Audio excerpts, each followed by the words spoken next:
Hollywood. Yes, Hollywood, the place where many showbiz stars go to earn a crust. It's where the best roles are, where you can make big bread. I could go on all night like this, but I won't. I'm sure you've got the message.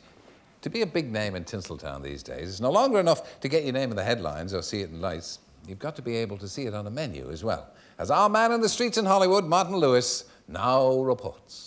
Welcome to Hollywood. Listen, one of the great things about being in Hollywood is that if you make money or become successful here, you can buy practically anything. Well, except for good taste, that is.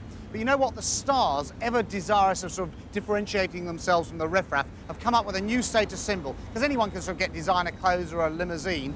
What not everybody can get is have their name not in lights, but in pastrami. Yes, we've arrived at the day of the celebrity sandwich. LA's most famous delicatessens, like the Carnegie or this one, the Stage Deli, all feature enormous sandwiches named after the stars. I mean, you come in a place like this and you can order an Arnold Schwarzenegger on rye or a Kim Basinger on wheat. Hold the tomato. Now, this looks like a very formidable sandwich here. What is this? This is called the George Foreman. The George Foreman. Now, let's see on here. Salami, roast beef, ham, fresh turkey, bologna with Swiss cheeses, lettuce, tomato, and Russian dressing. Right. I like a lot of meat. Steven Spielberg, Kevin Costner, and Jodie Foster. Do you make these sandwiches up yourself, or do the stars have anything to do with them? Rod Steiger came in and approved his sandwich, made his sandwich. It's a turkey and stuffing, cranberry sauce, lettuce, tomato, Thousand Island dressing on rye. Now that doesn't sound very healthy. I mean, don't you get heartburn from that? Yeah, you could. That's why he doesn't come in that much anymore. And it's the same story over here at the Stage Deli's cheap rival, Carnegie's. Now, some of the names on the menu are pretty obvious. I mean, what's the point of lunch in LA if you don't have the chance of a bite out of Sean Connery or a nibble of Joan Collins? Very tasty too. But occasionally events overtake the menu. I mean, Burt Bacharach and Carol Bayer Sager, that's turkey and pastrami together on a roll with lettuce and tomato. Sadly, they're becoming divorced. So they're now available on separate plates. They become a split order.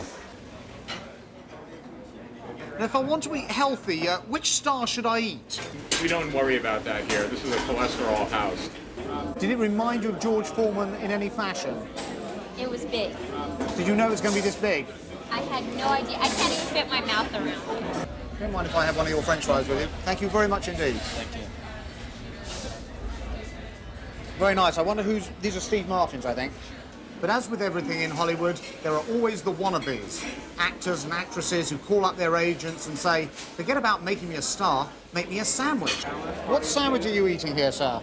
Well, I just sort of made it up myself. If you had to name it after any celebrity, who would you name it after? A famous celebrity named Rick Brooks. That's you. That's me. But while the universe may be expanding, these menus aren't. And some stars have to suffer the most cruel form of Hollywood death, being dropped from the menu. Now, see, Tracy Ullman's been taken off your menu. Exactly. Her TV show was canceled, and so she was canceled off our menu. Is it that cruel? That's how it works here in Los Angeles. Now, Eddie Murphy used to be on the menu. Now, why did you take him off? Like, wouldn't it be nice to have him come in here? Yeah, but he comes in with 8 or 9 bodyguards and with the hood and dark glasses, and he takes up 3 tables, and it just wasn't worth it to have his name on our menu. Now, Frank Sinatra, you've taken him off. How do you dare to take Frank Sinatra off the menu? That was not my doing. That was the boss's.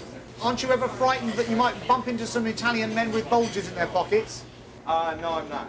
Well, Terry, I had a word with the kitchen and asked them if they could come up with a sandwich named after you. And the chef's been working hard at it. Here you are, sir. Small Terry Wogan. Small? Look at the size of this. What's in it, anyway? The Terry Wogan is a large amount of tongue, quite a bit of ham, and a lot of sauce on the side. Terry, there's no way I can get my mouth around all of this in one go, but I'm going to have a little bite of you and see what it tastes like. It tastes excellent. It tastes very nice indeed. Wonderful. Thanks to Martin. Hello, Martin. Martin Lewis is his mother's pride, you know.